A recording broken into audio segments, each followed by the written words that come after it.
Role গানটি মুক্তির পর নতুন বিতর্কে জড়িয়েছেন নোরা ফাতেহি ও হানি সিং। অনেক দর্শকের দাবি গানটির ভিডিও জনপ্রিয় animated series love death and রোবটসের বহুল প্রশংসিত পর্ব জিবেরো থেকে অনুকরণ করা হয়েছে। 9 মে গানটি ইউটিউবে প্রকাশের কয়েকদিনের মধ্যেই 20 লাখের বেশি ভিউ পায়। ভিডিওতে দেখা যায় গহনায় মোড়া এক রহস্যময় নারী হ্রদ থেকে উঠে এক যোদ্ধাকে আকৃষ্ট করার চেষ্টা করছে। জঙ্গলের পটভূমি, সোনালী পোশাক ও ভারী অলংকারে হাজির হন নোরা ফাতেহি।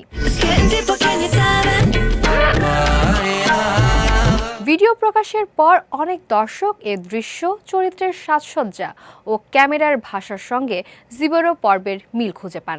2022 সালে মুক্তি পাওয়া জিবেরো পর্বেও দেখা যায় অ্যামাজনের গভীর জঙ্গলে এক স্প্যানিশ যোদ্ধা রহস্যময় এক সাইরেন সদৃশ্য নারীর মুখোমুখি হয়। সেই নারীও সোনালী অলংকারে ঢাকা হ্রদ থেকে উঠে আসে। যোদ্ধার গায়েও ছিল ট্যাটু ও ধাতব অলংকার। এই মিলগুলোকে অস্বাভাবিক রকমের কাছাকাছি বলে মন্তব্য করেছেন অনেক দর্শকরা। ইউটিউব ও ইনস্টাগ্রামে বিষয়টি নিয়ে তুমুল আলোচনা চলছে। কেউ বলছেন এটি সরাসরি নকল, আবার কেউ একে কেবল অনুপ্রাণিত কাজ হিসেবে দেখছেন। তবে এই বিতর্ক নিয়ে এখনও প্রকাশ্যে কোনো মন্তব্য করেননি নোরা ফাতেহি বা হানি সিং।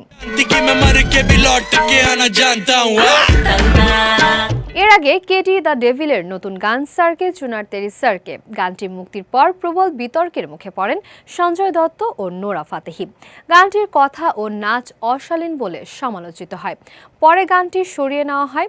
ভারতের জাতীয় নারী কমিশনে হাজিরা দিয়ে পরে ক্ষমাও চেয়েছেন নোরা ও সঞ্জয়। সে বিতর্কের রেশ কাটতে না কাটতেই নতুন বিতর্কে পড়েছেন এই অভিনেত্রী।